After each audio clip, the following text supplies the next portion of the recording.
only, and he will deliver you from the hand of the Philistines."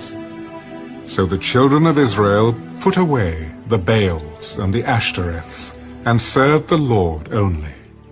And Samuel said, "Gather all Israel to Mizpah, and I will pray to the Lord for you." So they gathered together at Mizpah, drew water, and poured it out before the Lord. And they fasted that day, and said there, "We have sinned against the Lord." And Samuel judged the children of Israel at Mizpah. Now when the Philistines heard that the children of Israel had gathered together at Mizpah, the lords of the Philistines went up against Israel. And when the children of Israel heard of it, they were afraid of the Philistines. So the children of Israel said to Samuel, "Do not cease to cry out to the Lord our God for us, that he may save us from the hand of the Philistines." And Samuel took a suckling lamb, and offered it as a whole burnt offering to the Lord. Then Samuel cried out to the Lord for Israel, and the Lord answered him. Now as Samuel was offering up the burnt offering, the Philistines drew near to battle against Israel. But the Lord thundered with a loud thunder upon the Philistines that day, and so confused them that they were overcome before Israel.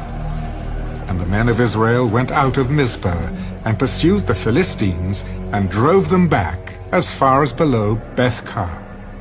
Then Samuel took a stone, and set it up between Mizpah and Shen, and called its name Ebenezer. Thus far, the Lord has helped us.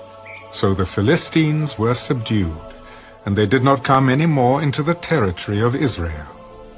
And the hand of the Lord was against the Philistines all the days of Samuel. Then the cities which the Philistines had taken from Israel were restored to Israel, from Ekron to Gath, and Israel recovered its territory from the hands of the Philistines. Also, there was peace between Israel and the Amorites. And Samuel judged Israel all the days of his life. He went from year to year on a circuit to Bethel, Gilgal, and Mizpah, and judged Israel in all those places. But he always returned to Ramah, for his home was there. There he judged Israel, and there he built an altar to the Lord.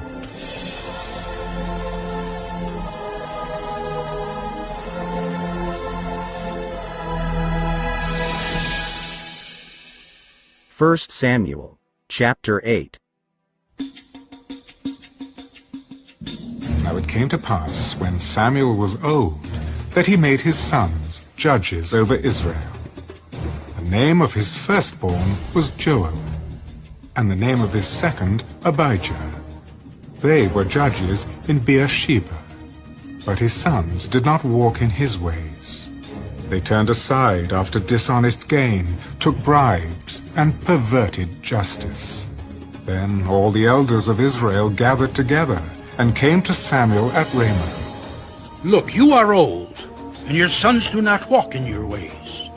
Now make us a king to judge us like all the nations." But the thing displeased Samuel when they said, "Give us a king to judge us." So Samuel prayed to the Lord. And the Lord said to Samuel, "Heed the voice of the people in all that they say to you. For they have not rejected you, but they have rejected me, that I should not reign over them. According to all the works which they have done since the day that I brought them up out of Egypt, even to this day, with which they have forsaken me and served other gods, so they are doing to you also. Now therefore, heed their voice. However, you shall solemnly forewarn them, and show them the behavior of the king who will reign over them." So Samuel told all the words of the Lord to the people who asked him for a king. This will be the behavior of the king who will reign over you. He will take your sons and appoint them for his own chariots, and to be his horsemen, and some will run before his chariots. He will appoint captains over his thousands, and captains over his 50s, will set some to plow his ground and reap his harvest, and some to make his weapons of war and equipment for his chariots. He will take your daughters to be perfumers, cooks, and bakers, and he will take the best of your fields, your vineyards, and your olive groves, and give them to his servants. He will take 1/10 of your grain and your vintage, and give it to his officers and servants. And he will take your male servants, your female servants, your finest young men, and your donkeys, and put them to his work. He will take 1/10 of your sheep, and you will be his servants.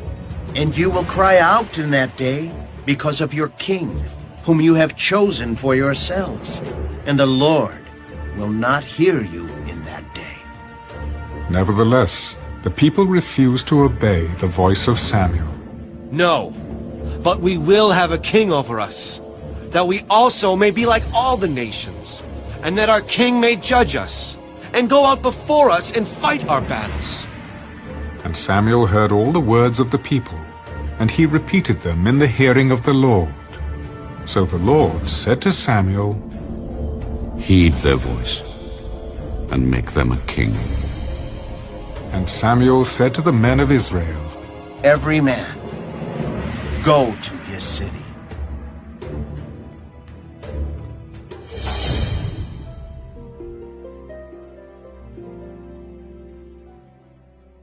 Serve